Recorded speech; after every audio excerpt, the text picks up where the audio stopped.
उद्योगपती अनिल अंबानींच्या ठिकाणांवर ईडीनंतर आता सीबीआयचे छापे 6 ठिकाणी छापेमारी केल्याची माहिती। काही दिवसांपूर्वीच ईडीची चौकशी झाली होती।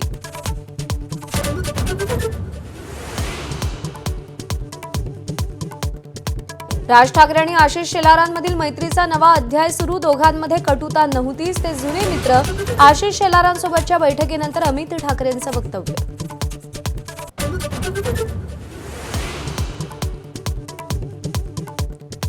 उद्योगमंत्री उदय सामंतांनी शरद पवारांची भेट घेतली। काल फडणवीसांचा पवारांना फोन, तर आज सामंतांनी भेट घेतल्यानं चर्चांना उधाण।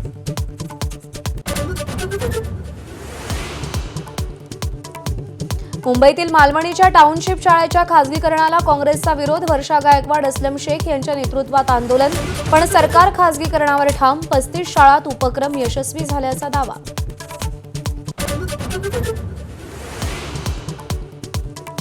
शेतकऱ्यांनी आता नुकसानाची सवय लावून घ्यावी। राज्य कृषी मूल्य आयोगाचे अध्यक्ष पाशा पटेल यांचं अजब वक्तव्य।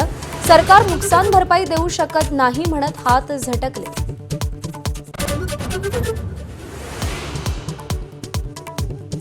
मुंबई महापालिकेकडून प्रभाग रचनेचा प्रारूप आराखडा राज्य सरकारला सादर।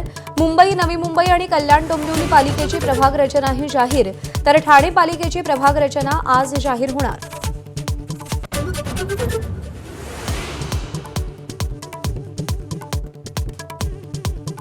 मनसे अध्यक्ष राज ठाकरे आज पुणे दौऱ्यावर। स्थानिक स्वराज्य संस्थांच्या निवडणुकांच्या पार्श्वभूमीवर मनसे पदाधिकाऱ्यांची बैठक।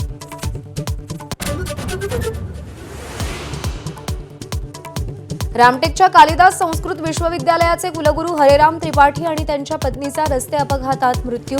उत्तर प्रदेशातल्या मूळ गावी जाताना भीषण अपघात। कोल्हापूरच्या सिद्धार्थनगरमधील कमानीजवळ बॅनर लावण्याच्या वादातून 2 गटात राडा। पोलिसांच्या बंदोबस्तासह परिसरात तणावपूर्ण शांतता। दगडफेक करणाऱ्या 100 ते 150 जणांवर गुन्हे।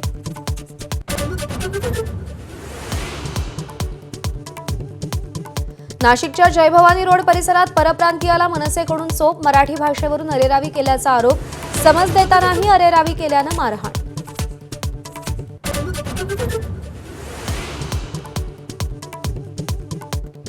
अनेक दशकांची परंपरा असलेल्या मारबत उत्सवाचा नागपुरात उत्साह। काळ्या पिवळ्या मारबतच्या मिरवणुकीसाठी नागपूरकरांची तुफान गर्दी। मारबत उत्सवाला 144 वर्षांची परंपरा।